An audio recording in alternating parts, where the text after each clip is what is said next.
알코한 말씀, 행복한 하루, 말씀 묵상 시작하도록 하겠습니다. 오늘 우리가 함께 묵상할 말씀은 사도행전 3장 1절에서 26절 말씀입니다.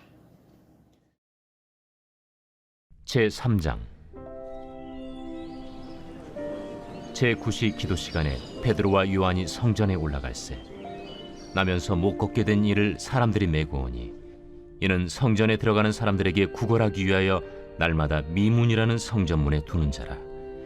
그가 베드로와 요한이 성전에 들어가려 함을 보고 구걸하거늘 베드로가 요한과 더불어 주목하여 우리를 보라. 그가 그들에게서 무엇을 얻을까 하여 바라보거늘 은과 금은 내게 없거니와 내게 있는 이것을 내게 주노니 나사렛 예수 그리스도의 이름으로 일어나 걸으라.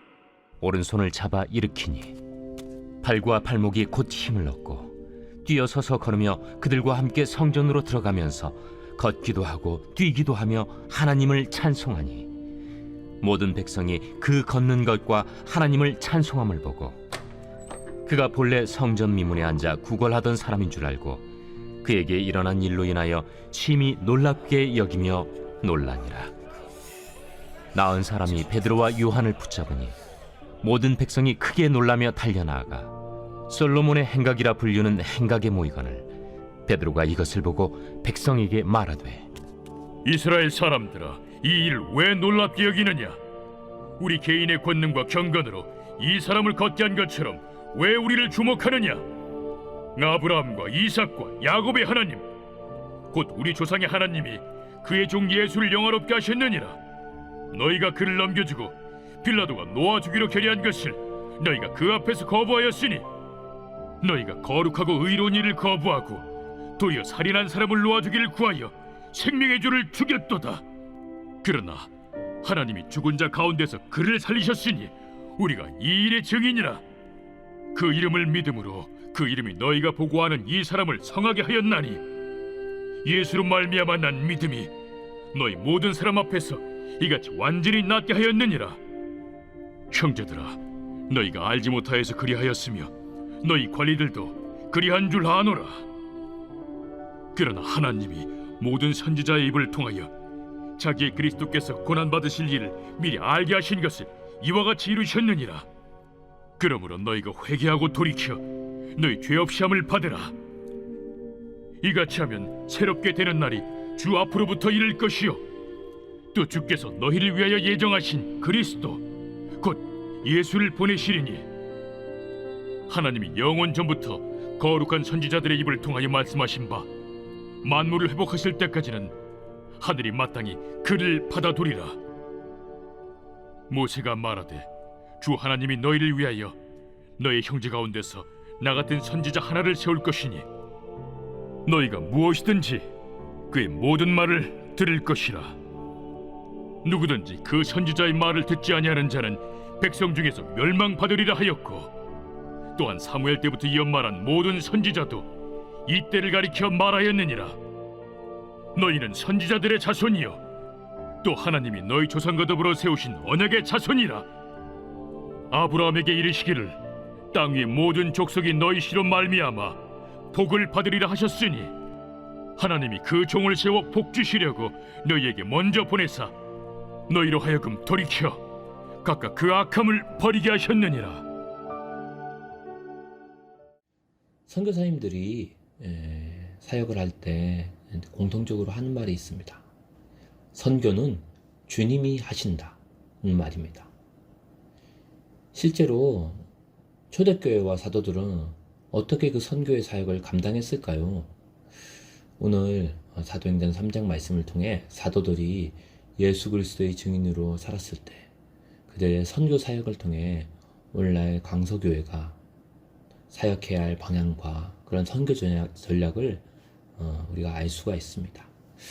오늘 1절 3절 말씀 보면 사도행전 3장에 성령으로 거듭나고 충만한 베드로와 요한이 어디론가 가는 장면에서 시작합니다.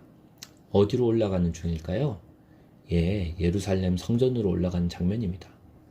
몇 시에 올라가는 중입니까? 제9시 기도 시간이라고 되어 있습니다. 제9시 기도 시간이면 히브리 시간인데 온라인 시간이면 오후 3시쯤입니다. 그런데 지금 뭐하러 올라가는 중일까요? 예, 기도하러 올라가는 중입니다. 유대인들은 하루에 3번 기도를 했습니다. 정오, 난 12시죠. 그리고 오후 3시, 오후 6시 이렇게 3번에 걸쳐 성전에서 기도하는 게 유대인들의 관례였다고 합니다. 여기서 우리는 베드로와 요한이 평소에 정기적으로 기도했다는 걸 알 수 있습니다. 여기서 중요한 건 베드로와 요한이 왜 하필이면 오후 3시에 올라갔냐, 왜 하필 성전으로 올라갔냐가 아닙니다. 중요한 건 바로 그들이 시간을 정해서 성전에 기도하러 올라갔다는 그 점이죠. 선교 전략의 첫 번째 요소는 바로 지속적이고 반복적인 기도에서 능력이 나온다는 겁니다. 2절 보면 기도하러 올라가는 중에 성전으로 들어가는 미문, 아름다운 문이죠. Beautiful gate. 즉 아름다운 문 근처에서 누굴 만납니까? 나면서부터 선천적으로 걷지 못한 장애인을 만납니다. 척추장애로 인한 하반신 마비인지는 잘 모르겠지만 어쨌든 이 사람은 날 때부터 다리를 쓰지 못해서 평생 구걸하던 사람이었어요. 그런데 베드로와 요한이 그 문을 통과하려고 할 때 이 사람이 구걸을 했다는 거죠. 그래서 4절 5절 말씀에 베드로와 요한이 그를 주목하고 말하기를 우리를 쳐다보라 이렇게 말했습니다. 그 하반신 장애인은 뭐 좀 나올까 싶어서 아마 사도들을 쳐다봤을 겁니다. 구원, 복음 이런 거에는 관심도 없었을 거예요. 그런데 6절에 베드로가 말을 합니다. 은과 금은 내게 없거니와 내게 있는 이것을 너에게 주노니 나사렛 예수 그리스도의 이름으로 일어나 걸으라.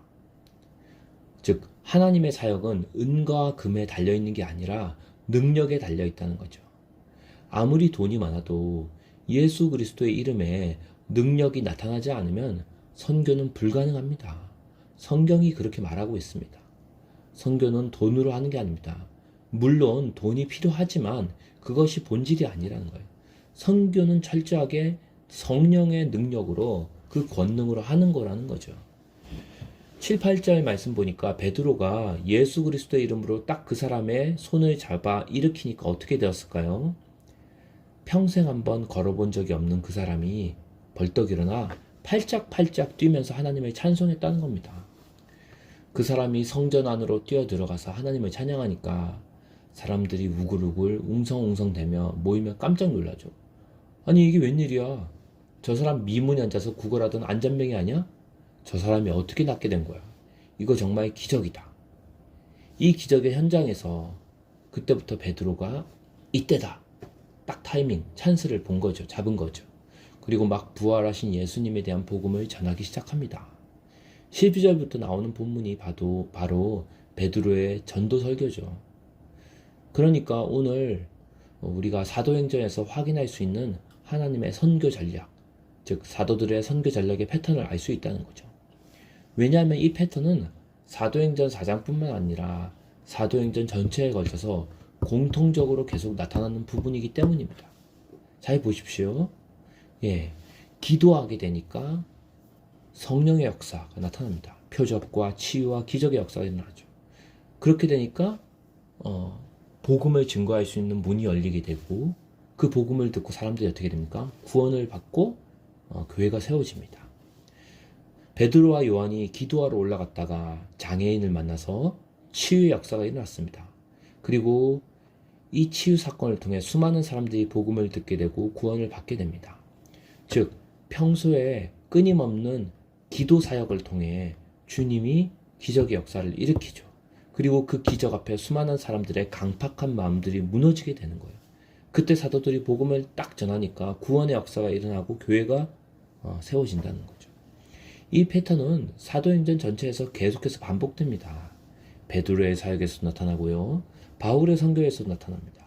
빌립의 선교에서도 나타나고 예수님의 사역에서도 나타납니다.